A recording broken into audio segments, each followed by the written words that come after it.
The federal government is massive, wasteful, and growing larger every year. It's time to downsize the federal government.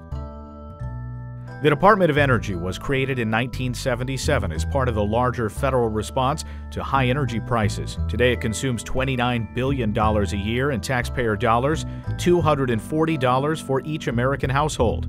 The department has a long history of wasteful spending, distorting energy markets with regulations and subsidies that attempt to pick winners and losers, often with disastrous results. The desire to subsidize energy is bipartisan. One of the earliest boondoggles was the Republican-backed Clinch River breeder in Tennessee in the 1970s. Congress devoted $3 billion to the reactor, and Congress finally terminated funding for the failed program in 1983. How best to store nuclear waste is an important choice. For the United States, it began in 1982 with the Nuclear Waste Policy Act. Yucca Mountain was selected in 1987 as the site for storage of nuclear waste by 1998. The site hasn't opened and won't open for another decade, if ever. That's despite federal spending on the project of more than $15 billion.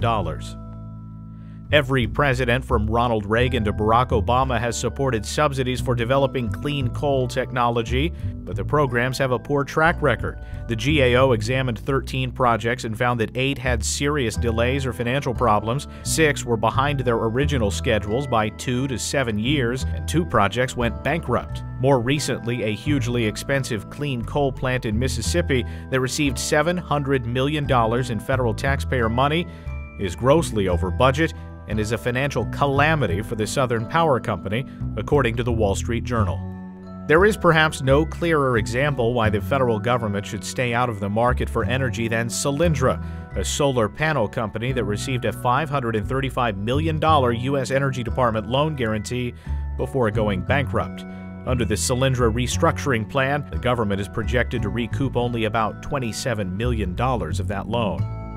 Much of what the Department of Energy does could and should be done by other parts of the federal government. Nuclear security, defense environmental cleanup, and uranium-related activities should be handled by the Defense Department, and nuclear waste disposal and non-defense environmental cleanup should be handled by the EPA. What's left are programs that duplicate or supplant private sector activities like energy research or energy regulations that have destabilized markets, reduced domestic output, and harmed consumers. Between transfers of programs into other parts of the government and terminating programs better left in the private sector, the Department of Energy can be completely eliminated, which would reduce federal spending by nearly $7 billion a year. For details on cutting the Department of Energy and other government programs, visit downsizinggovernment.org, a project of the Cato Institute.